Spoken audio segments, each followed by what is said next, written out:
Okay, because you're always asking me, Gina, what dating app should I use? Today, I'm going to rattle off the list as well as my opinions on each one. All right? Okay, if you've watched any of my videos before, you know that I always talk about Bumble and Hinge as the go-tos. Now, I do believe they are the best. Why? Because all roads lead to Bumble and Hinge. Everybody is there. And you always want to go to a party that has the most people, right? Why would you want to go to a party that's only like got a few people or not the best people? Whereas on these apps, because they're more popular, you're going to have a lot more people to choose from. That is both good and bad.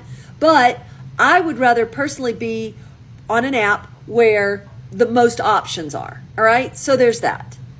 Now, of course, everybody wants to talk about Tinder. It was one of the first ones on the scene, but I just never think high level when I think of Tinder. Also, the biggest problem I have with Tinder is the fact that the profile to fill out is so limited. And the problem with that is it's on you to really vet these people. It means you've got to ask these questions. So, are you looking for a real relationship? Do you want kids? You've got to ask it because the profile doesn't ask that for you. And that's strategic on their part. So I would say use an app where it does have the ability, people have the ability to really fill in the details, because if they're taking the time to really fill in all the details, that's also a way for you to pre-qualify who's serious about finding somebody versus somebody that's just on there just to play around. Okay.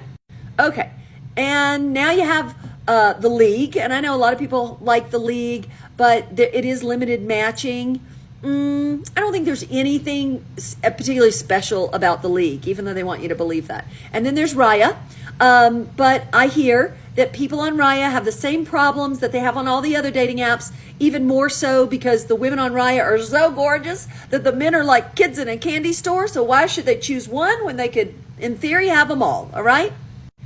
Coffee Meets Bagel's been around for a while. I think they do pretty well. I don't personally ever talk to anybody that's using Coffee Meets Bagel, so I don't have a strong opinion about it.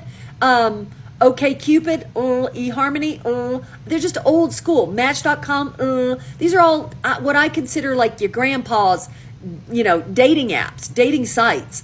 And Facebook dating, oh my God, I call that like inmate dating, because you might as well be dating like men who are in prison. That's just what they look like, just incredibly low level. Now, saying that, I know people who've probably met people and fallen in love and married people from all the sites I've mentioned. So you have to test it for yourself to see which one is better for you, because depending on where you live also is a factor in who's going to show up on the dating apps. Okay, so test them for yourself and see. I hope it helps.